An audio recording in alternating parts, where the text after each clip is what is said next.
Semua aktifkan videonya dek ya. Ibu rekam.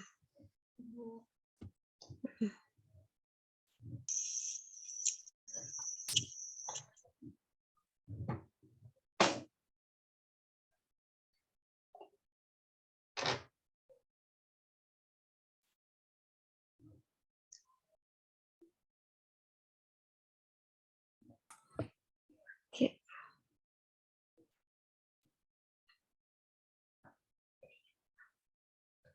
Santi, Ananda, Rizkula, Adelia, Ina.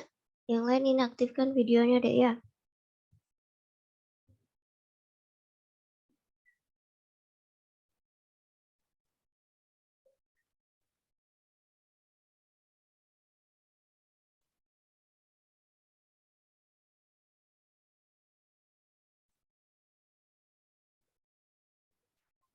Santi, lokasinya di mana?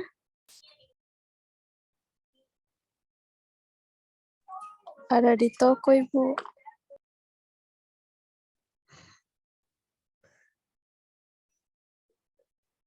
Jadi mau kuliah tuh ini belanja. Aduh.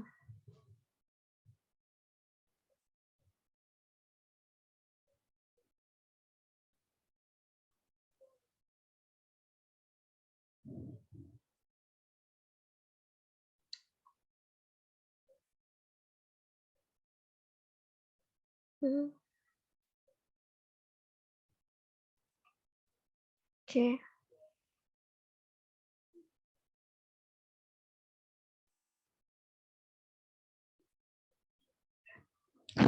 Sudah lihat enggak ini RPS-nya yang Ibu share? Semua lihat? Sudah, Ibu. Oke. Sudah, Bu. Oke, bismillahirrahmanirrahim. Assalamualaikum warahmatullahi wabarakatuh. Waalaikumsalam warahmatullahi wabarakatuh. Waalaikumsalam warahmatullahi wabarakatuh. Walaupun malam tetap semangat kuliah toh, sudah mandi, sudah sholat. Dia otomatis charger lagi energinya. Jadi semangat gitu ya kuliahnya walaupun malam. Apalagi pertama kan kimia klinik 2. Jadi begini sayang. Oke, Ibu. Sudah tadi Ibu salam ya? Sudah di? Sudah, Ibu. Oke, sorry. Ibu lupa. Bismillah. Jadi materinya mata kuliah kimia klinik 2. Banyak ya. Artinya untuk cakupan kimia klinik ternyata banyak seperti itu untuk pemeriksaannya. Sebenarnya itu kimia klinik itu ada 3 deh. Nah, sebenarnya kimia klinik itu ada 3. Kimia klinik 1, 2, dan 3. Cuman mata kuliah kemarin kan ada urinalisis dan cairan tubuh. Nah itu sudah berubah. Sebenarnya dulu itu mata kuliah kimia klinik pertama. Seperti itu. Tapi sudah diganti jadi urinalisis dan cairan tubuh. Jadi bertahap toh. Kalian pertama, Ibu pengantar ini nah. Pertama di Ibu flashback kembali materinya kalian. Karena baik itu kimia klinik urinalisis dan cairan tubuh, kimia klinik 1 dan kimia klinik 2 saling terkait. Seperti itu. Jadi kemarin kalian pelajari urinalisis dan cairan tubuh terkait parameter-parameter pemeriksaan urin seperti itu. Ada makro, mikro, sama kimia. Kemudian kimia klinik 1. Jadi flashback kembali nah kimia klinik 1 membahas tentang tolong saya jangan fokus juga silent suaranya Dena, jangan sampai ini lost control. Kimia klinik 1.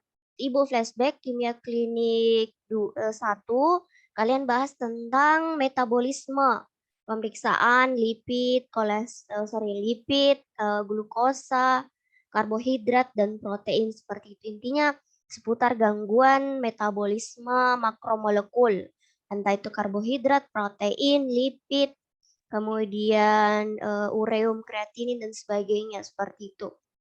Pemeriksaannya kemarin kalian lakukan toh. Nah, sekarang kalian di mata kuliah kimia klinik 2, berarti kemarin itu yang kimia klinik 1 kalian spesifik di metabolisme. Seperti itu toh. Jadi pemeriksaannya seputar pemeriksaan gula darah, pemeriksaan protein, pemeriksaan lipid. Seperti itu kemarin toh yang kimia klinik 1. Nah, kimia klinik 2 di sini adalah spesifik. Kalau kemarin kan kalian cuman pelajari molekulnya, karbohidrat. Jadi pemeriksaan gula darah atau pemeriksaan karbohidrat di dalam darah. Sorry ya, enggak tepat. Pemeriksaan glukosa darah seperti itu. Kadar glukosa di dalam darah. Nah, ternyata glukosa di dalam darah itu terjadi akibat kerusakan pankreas misalnya atau kelainan metabolisme. Seperti itu toh. Artinya dari molekulnya. Nah, di kimia klinik 2 di sini beda. Kalau kemarin kalian identifikasi zatnya, karbohidratnya, proteinnya, lipidnya, zatnya gitu. Nah, kalau di kimia klinik 2, kalian mengidentifikasi kerusakan organ. Misalnya, kalau hati sakit, apa yang diperiksa? Bukan sakit hati karena putus patah hati. Nah. Kalau hati sakit, apa yang diperiksa? Seperti itu. Kalau jantung yang bermasalah, apa yang diperiksa? Seperti itu. Ginjal yang bermasalah, organ ginjal yang bermasalah, apa yang diperiksa? Seperti itu. Paham, Dekna? Jadi itu membedakan antar urinalisis, kimia klinik 1 dan 2. Kalau 1 tentang zat-zatnya, karbohidratnya langsung diperiksa, proteinnya, lipidnya, dan sebagainya. Kalau di kimia klinik 2, ketika misalnya ibu bicara organ hati, kerusakan organ hati, berarti kira-kira apa nih yang saya periksa, apa yang ibu periksa, kalian periksa nantinya yang bisa menandakan bahwa organ hatinya rusak seperti itu. Otomatis kan kalau kita lakukan pemeriksaan glukosa bukan tidak bisa menentukan kerusakan hati, tapi menentukan dia diabetes atau tidak. Seperti itu toh? Nah, berarti kalau di kimia klinik 2 spesifik mengetahui gangguan fungsi organ tubuh melalui pemeriksaan laboratorium. Itu poinnya. Catat ya sayang. Jadi spesifik mengetahui gangguan fungsi organ tubuh melalui pemeriksaan laboratorium kimia klinik seperti itu. Nah, mengenai prinsip, nah Ibu jelaskan baik itu kimia klinik 1, kimia klinik 2, kemarin kan sudah pelajari toh mengenai prinsip spektrofotometri, fotometer, kolorimetri. Itu hampir sama dengan prinsip yang di kimia, cuman bedanya markernya sih. Pemeriksaan glukosa hampir sama tekniknya dengan pemeriksaan identifikasi nanti di sini kalian periksa. Jadi sama, kalian ambil serum di tabung merah, ambil serum, kemudian tambahkan reagen, kemudian lakukan inkubasi, kemudian periksa di alat seperti itu. Jadi hampir sama teknik pemeriksaannya. Yang membedakan adalah prinsipnya tentunya kan beda zat, beda prinsip seperti itu. Beda zat, beda prinsip, beda reagen seperti itu. Cuman itu beda panjang gelombang juga. Paham sayangnya? Jadi itu yang membedakan. Nah, di sini intinya sih yang poin yang kalian capaian pembelajaran mata kuliahnya di sini mampu. Jadi apa targetnya sebenarnya kalian kuliah ini? Mampu melakukan pemeriksaan laboratorium medik mulai dari tahap pra-analitik, analitik, dan pasca analitik di bidang kimia klinik 1, 2. Seperti itu. Mampu menjelaskan teorinya seperti itu. Artinya gini deh, kalian bisa lakukan pemeriksaannya di laboratorium. Kalian bisa tahu tahap pra-analitik. Tahap pra-analitik kan kalian sudah tentu tahu ya. Pra-analitik itu hampir seragam, terutama kalau sampelnya dia menggunakan sampel darah. Artinya hampir seragam dalam artinya gini. Proses pengambilan darahnya bagaimana, flebotominya berapa, bagaimana. Intinya kalau kita bicara pra-analitik, terutama itu sampel, berarti seragam semua kayak gitu. Cuman yang membedakan jenis tabungnya. Kalau misalnya di kimia klinik dia gunakan tabung merah. Kemudian tahap pra-analitik. Nah, ini pra-analitik yang poin utamanya juga, di mana tahap pra-analitik ini kalian tahu mengerjakan spesimennya. Artinya di mana nanti saya mau periksa marker-marker atau petanda atau enzim-enzim, misalnya enzim kerusakan hati, bagaimana cara periksanya kayak gitu. Kemudian pasca analitik. Nah, kalian bisa tahu, oh sekian loh kadar SGOT-nya, sekian loh kadar SGPT-nya. oh pasiennya dengan kadar SGOT, SGPT sekian, pasiennya menderita tumor hati misalnya, sirosis hati, kayak gitu, kanker hati dan sebagainya. Paham ya? Itu tahap pasca analitik. Kemudian mampu melaporkan hasil pemeriksaan. Artinya kalian tahu kejadian awalnya. Jadi Ibu flashback kembali ini nih. Tunggu ya. Kayaknya di atas ya. Dek, langsung koreksi apa bukan koreksi, kalau ada yang mau ditanyakan langsung ini jeda ya. Nah, oke. Jadi kalau belajar kimia klinik sebenarnya kalian kan sudah belajar patofisiologi toh? Patofisiologi, anatomi fisiologi, flebotomi ya pasti poin utama, flebotomi, patofisiologi, anatomi fisiologi, biokimia. Jadi ketika kita bicara kimia klinik, gabungan ilmu di dalam, gabungan ilmu kimia, gabungan ilmu flebotomi, biokimia, anatomi fisiologi dan patofisiologi itu dikawinkan. Jadilah mata kuliah, maksudnya untuk memahami mata kuliah kimia klinik seperti itu. Artinya kalau kalian terkendala nantinya misalnya di mata kuliah anatomi fisiologi, terkait anatomi fisiologinya atau patofisiologinya, refresh kembali, flashback kembali ilmunya seperti itu. Karena bicara kimia klinik satu paket, nah kalian tidak bisa pahami kimia klinik kalau dasarnya kalian kemarin tidak bagus seperti itu. Oke, nanti Ibu arahkan sudah. Jadi itu nah, kalian tahu gitu. Kalian tahu misalnya gini, prognosisnya perjalanan penyakitnya pasiennya misalnya Ibu kasih gambaran kenapa dia bisa gangguan fungsi hati. Misalnya pasiennya dari awal ini baru ini pasiennya riwayatnya nih pasien sering mengkonsumsi obat-obatan, misalnya obat anti nyeri, terus sering mengkonsumsi alkohol selama bertahun-tahun. Akhirnya apa? Menyebabkan gejala misalnya dia sering lelah, kemudian nyeri dan sebagainya. Pokoknya ciri-ciri dari gangguan fungsi hati. Nah, kemudian setelah itu dilakukan tindakan pemeriksaan, ternyata didapatkan peningkatan kadar enzim di hatinya. Enzim itu keluar ketika hatinya bermasalah. Jadi kalau tidak bermasalah, enzim itu tidak dikeluarkan dalam jumlah yang berlebih. Seperti itu. Jadi kalian tahu mekanisme awalnya kenapa bisa alkohol atau obat-obatan menyebabkan kerusakan hati, bagaimana bisa hati tersebut rusak atau mengalami gangguan sel-selnya, kemudian sel-selnya pecah, mengeluarkan enzim yang dikatakan SGOT, SGPT, kemudian mengalir ke sirkulasi darah, kemudian diperiksa. Diperiksa untuk menandakan bahwa oh ini terjadi gangguan pada fungsi hati seperti itu. Bisa juga dengan gejala misalnya matanya kuning nih, matanya kuning seperti itu dan sebagainya. Oke, sayang. Jadi itu gambaran umum saja, nanti spesifik kini masing-masing. Artinya Ibu kasih tadi contoh terkait hati dan ini.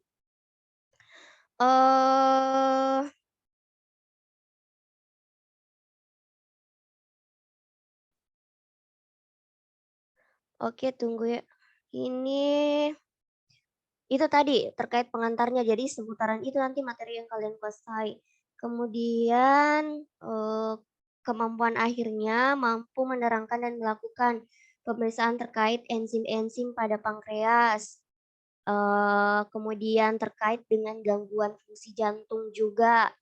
Kalau pankreas kira-kira enzim-enzim apa nih yang diperiksa? Ada juga sih sebenarnya hormon terkait gangguan pankreas seperti itu. Cuma nanti hormon dibahas ke fungsi endokrin seperti itu.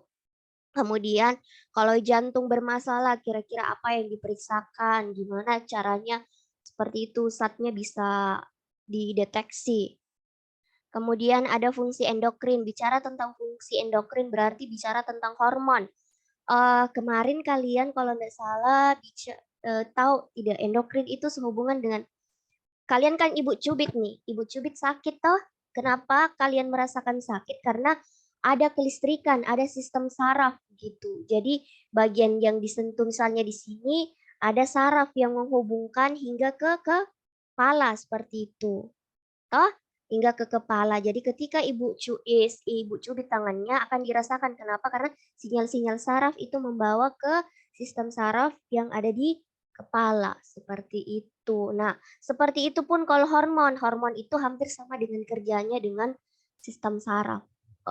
Seperti itu, cuman bentuk wujudnya. Satu yang bentuk wujudnya sistem saraf, yang nampak tuh satu wujudnya dalam bentuk hormon. Hormon itu kayak cairan komponen zat kimia yang ada di dalam darah, seperti itu. Jadi dia larut bersama dengan darah. Beda kan kalau saraf, seperti itu.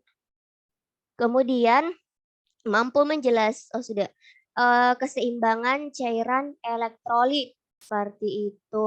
Saya cairan elektrolit sedikit sudah dibahas, jadi ini kayak flashback spesifik lagi.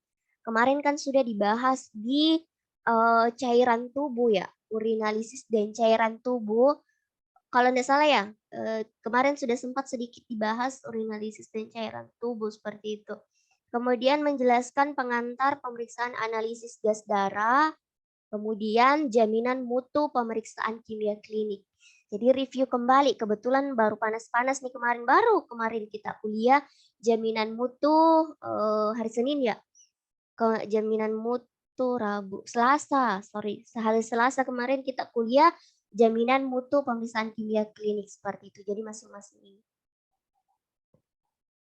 Bahan kajiannya gangguan fungsi pankreas, jantung, endokrin, dan ini. Kemudian ini untuk materi pertama. Jadi nanti gini, ini kan ada 6 D. Nah, kalian lihat ini. Tunggu. Kalian lihat ini. Gangguan fungsi pankreas.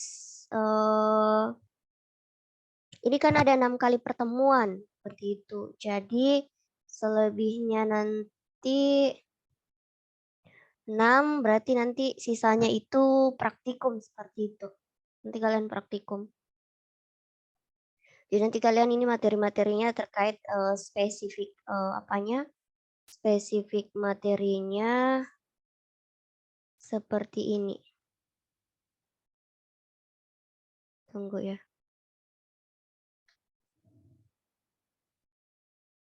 Kalian ngantuk ya? Nah ini, nanti Ibu share RPS-nya. Apa poinnya? Memahami dan menjelaskan enzim-enzim yang terdapat pada pankreas dan pemeriksaan enzim pankreas. Kemudian pemeriksaan enzim pada pankreas mulai dari pra-analitik, analitik sampai pra-analitik, seperti itu. Jadi begitu semua untuk semua materi. Nah, oke. Terkait penugasan. Oke. Tugas itu kayak kesannya menyusahkan kalian, gitu ya. Padahal sebenarnya cuman media pembelajaran gitu. Artinya gini, kita kan komunikasi gini. Kalian kalau misalnya ada bertanya, pertemuan langsung ke Ibu. Sharing tentang kuliah dan sebagainya. Kalian dengar Ibu, tapi kebanyakan kalian dengar Ibu karena jarang yang bertanya.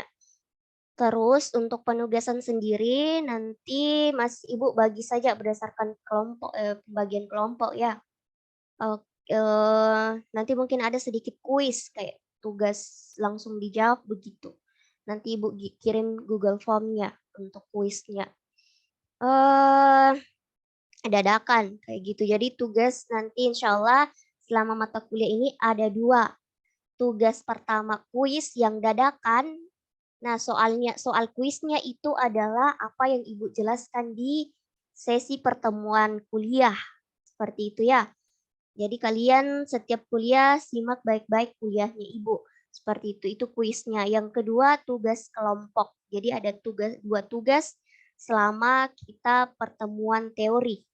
Seperti itu, Pak. Selama pertemuan teori dengan Ibu. Nanti kan Ibu nggak bisa dampingi kalian pada saat itu. Yang praktikum kebetulan ada kegiatan toh. Seperti itu. Nah, untuk kelompoknya nanti kebetulan ada 6 materi, jadi pembagian kelompoknya 6 kelompok. minta tolong PJ dibantu Ibu. dengan Dawika. Nanti bisa minta tolong bagi kelompoknya teman-temannya ya sayang ya. Iya, Ibu. Oke. Nah, yang lain ini semua catat. Semua orang. Jangan saling mengharap, oh nanti ada kelompokku yang catat. Enggak. Jadi tugasnya adalah nanti dibagi kelompoknya siapa yang dapat materi enzim lipase, sorry bukan enzim lipase. Apa tadi? Pankreas. Itu. Siapa yang dapat pankreas, jantung, endokrin, elektrolit, analisis gas darah, dan jaminan mutu pemeriksaan kimia klinik. Seperti itu. Jadi terbagi ada 6 materi. Jadi kelompok 1, 2, 3, 4, 5, 6. Seperti itu. Teknisnya adalah sesuai dengan RPS-nya. Artinya gini deh, kalian misalnya kelompok 1 jelaskan gangguan fungsi pankreas. Yang lain ini catat nah. Yang pertama adalah di cakupan slide-nya nanti itu kalian jelaskan apa itu organ pankreas, baik secara anatomi maupun fisiologi. Apa itu organ pankreas secara anatomi dan fisiologis, seperti itu. Jadi di pankreas itu ada sel-sel apa saja nanti. Walaupun misalnya ibu juga jelaskan, tapi kalian buat slide lagi yang baru terkait kalian sendiri toh tugas kelompoknya. Kemudian jelaskan enzim-enzim apa saja yang ada di pankreas atau zat-zat apa saja yang ada di pankreas. Sini sudah dijelaskan ada amilase dan lipase seperti itu. Kemudian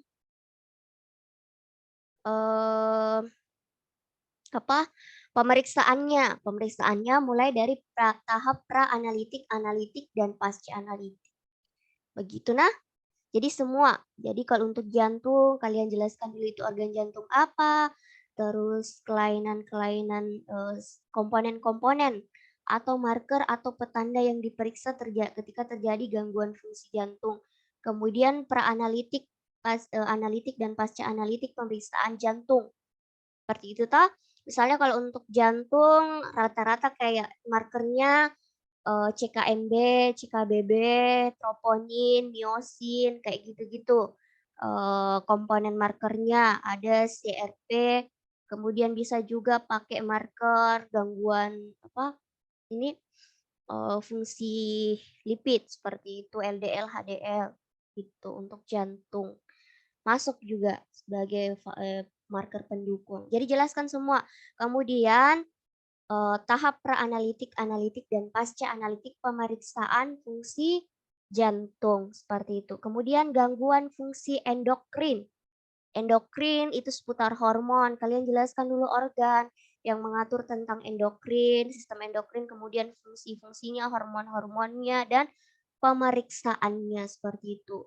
Kemudian gangguan keseimbangan cairan dan elektrolit. Kalian jelaskan apa itu cairan dan elektrolit, kemudian apa yang mengatur sistem keseimbangan cairan dan elektrolitnya, yang mengatur nih pengeluaran sama masuknya kayak gitu. Ibu kasih gambaran misalnya nih kalau dingin berarti pengeluarannya lebih banyak ke sistem urinaria, ginjal. Kalau panas pengeluarannya banyak dikeluarkan melalui keringat, salah satunya ya, kayak gitu. Kemudian kalau yang mau diperiksa pada cairan dan elektrolit itu apa kira-kira kalau kita mau tahu gangguan keseimbangan cairan elektrolit, terus penyakit apa saja? Ibu lupa. Kalau pankreas kalian sebutkan spesifik penyakitnya, jantung sebutkan spesifik penyakitnya misalnya akut, kalau akut bagaimana, kalau kronis bagaimana, kalau endokrin juga gangguannya apa. Misalnya kalau endokrin itu sebenarnya gangguan contoh ibu kasih gangguan fungsi, gangguan hormon insulin misalnya. Berarti penyakit diabetes, kalau elektrolit keseimbangan elektrolit misalnya penyakitnya apa gitu. Kemudian pemeriksaan analisis gas darah. Kira-kira penyakit apa yang membutuhkan pemeriksaan analisis gas darah. Kemudian kalian terangkan kembali sedikit ke teman-temannya. Gimana flashback mata kuliah flebotomi kemarin toh kalian jelaskan kira-kira cara pengambilan analisis gas darah seperti itu. Sebenarnya gini, kompetensi untuk analisis gas darah sebenarnya dokter patologi klinik. Maaf kalau Ibu salah ya, kalian tinjau kembali. Mungkin Ibu salah. Seharusnya kan seperti itu. Kalian tinjau kembali, tapi prakteknya adalah kebanyakan untuk pengambilan darah arteri. Ini kan analisis gas darah, dia pakai darah arteri sayangnya, bukan darah vena. Jadi kalau darah vena, darah arteri kapiler itu kalian bisa ambil. Seperti itu toh, darah vena dengan kapiler. Kan yang pertama kapiler, yang kedua vena, yang ketiga nih paling dalam dekat dengan tulang adalah arteri. Sebenarnya kompetensi untuk arteri adalah dokter seperti itu atau yang sudah ini berlisensi. Tetapi kebanyakan prakteknya adalah kalian nantinya yang dituntut untuk bisa melakukan pengambilan darah arteri seperti itu. Nanti mungkin dituntun, dijelaskan, dan dilakukan pelatihan, mendapatkan sertifikat dan sebagainya seperti itu. Jadi tetap kalian harus pelajari. Bedanya sih, Ibu kasih gambaran, bedanya sih kan kemarin sudah dijelaskan kalau vena dia agak miring begini. Nah kalau untuk darah arteri itu jarumnya dia agak hampir tegak lurus seperti itu. Karena memang kan posisinya dia agak ke dalam seperti itu. Beda kalau vena itu terletak agak di permukaan. Jadi kalau kambil itu jarumnya kayak miring gini, hampir gini. Tapi kalau untuk darah arteri dia hampir tegak lurus seperti ini. Hampir ya, bukan full. Seperti itu. Kemudian kalian jelaskan cara pengambilan darah untuk darah arteri bagaimana, kemudian analitiknya, pasca analitiknya untuk pemeriksaan darah arteri juga bagaimana. Sama kira-kira cara bacanya gitu. Ada kan tuh nanti cara bacanya. Intinya HP pokoknya nanti bahas analisis gas darahnya, CO-nya, PO-nya, ada nanti istilahnya begitu kalian dapatkan kalau kalian cari materinya seperti itu. Cara baca hasil analisis gas darahnya dan cara periksanya. Seperti itu ya. Kemudian yang ke-6 atau yang ke-6 enggak usah karena kayaknya gampang. 1 sampai 5 saja ya. 6 enggak jadi deh. Jadi pembagian kelompoknya 1 sampai 5 saja. Karena kan beda sendiri nih yang nomor 6. Nanti Ibu sendiri yang jelaskan. Rizka. Iya, silent sayang. Oke, jadi seperti itu. Jadi pembagian kelompoknya Ibu ulang yang PJ nih. Sama Dawika, minta tolong bantu sayang. Pembagian kelompoknya 1 sampai 5. Mulai dari gangguan fungsi pankreas sampai pengantar analisis gas darah. Nah, tugasnya kalian adalah, bagusnya ya, kalian tidak usah minta tolong silent sayang. Gini ya, tugasnya kalian adalah buat PowerPoint di Canva. Oke? Buat PowerPoint di Canva. Ikrimah minta tolong silent sayang ya. Sengaja ya.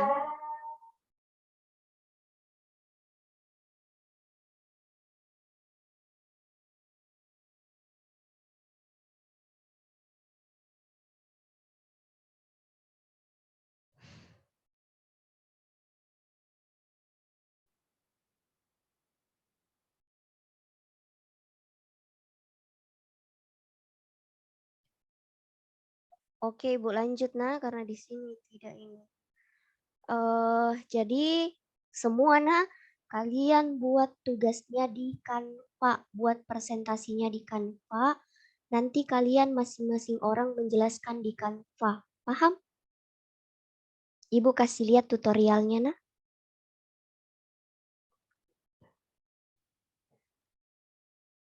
Tunggu.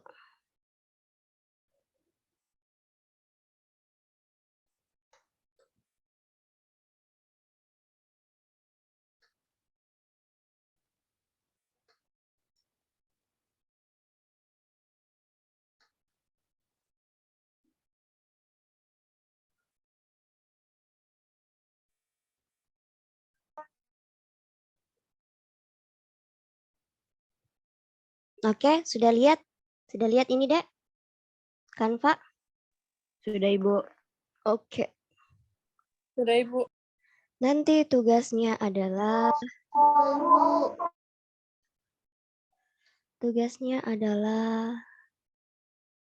atau kalian tunggu Asan dulu selesai, tapi ini sama selesai. Ini sudah lihat PPT-nya toh? Jadi mintasannya nanti kalian buat PPT begini. Oke? PPT begini. Oke, lihat toh? Sudah? Iya Ibu. Oke. Nah ini misalnya Ibu contohkan. Ini kan ada videonya Ibu nih menjelaskan toh caranya. Ibu kemarin tunggu ya. Tunggu. Lanjut. Nah, untuk pemeriksaan di sini terkait sirkulasi darah. Kayak gitu. Jadi yang kalian perlu pahami dulu adalah oke, jadi seperti itu sayang.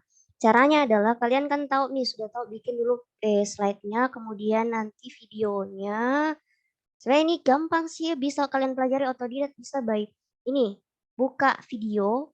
Ini kan ada video toh. Ini ada pilihan template, elemen, unggahan, teks, foto, audio. Audio kalau mau suara saja, tapi Ibu minta video. Nah, video, kemudian rekam diri. Seperti itu, ini rekam diri. Nanti misalnya kalian ada di slide ini. Slide di sini berarti siapa nih yang pembuka, siapa yang mau bawakan slide pertama. Berarti rekam dirinya di situ masing-masing.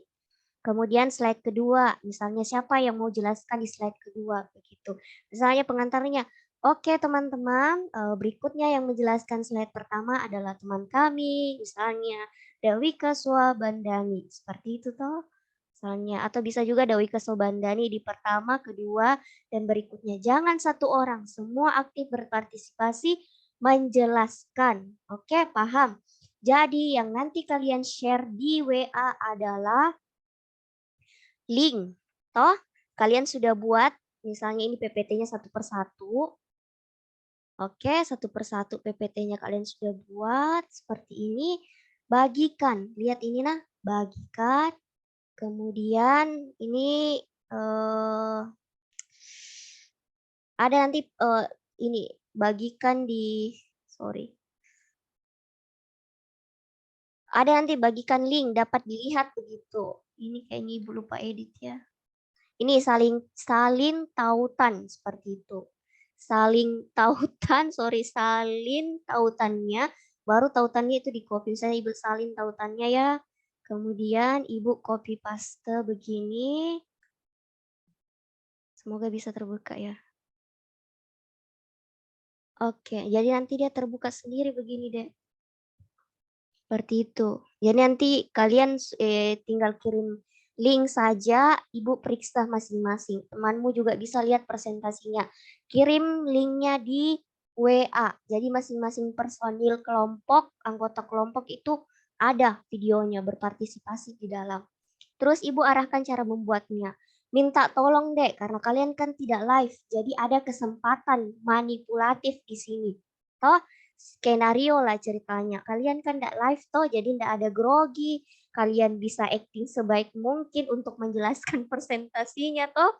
Nah, sambil baca-baca materi, jadi misalnya gini, di sini kan ada materi kayak sirkulasi darah seperti itu. Sirkulasi darah, sistem kardiovaskular, ini kan cuman bagan, tapi Ibu minta kalian jelaskan detail.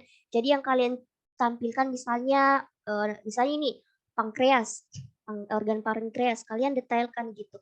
Inilah teman-teman organ pankreas, ini bagian sel beta, sel alfa, sel F, kemudian ini fungsinya ini, seperti itu. Fungsi sel pankreas adalah ini. Jadi jangan sistem membaca slide, nah minta tolong. Boleh kalau kalian misalnya masih grogi, boleh kan baca ini, baca kertas toh, tapi asal jangan baca slide. Seperti itu. Paham ya sayang? Bisa kalau misalnya ada kalian lupa, boleh baca-baca di kertas kembali, catatan kecilnya kira-kira apa nih yang saya mau presentasikan seperti itu. Oke?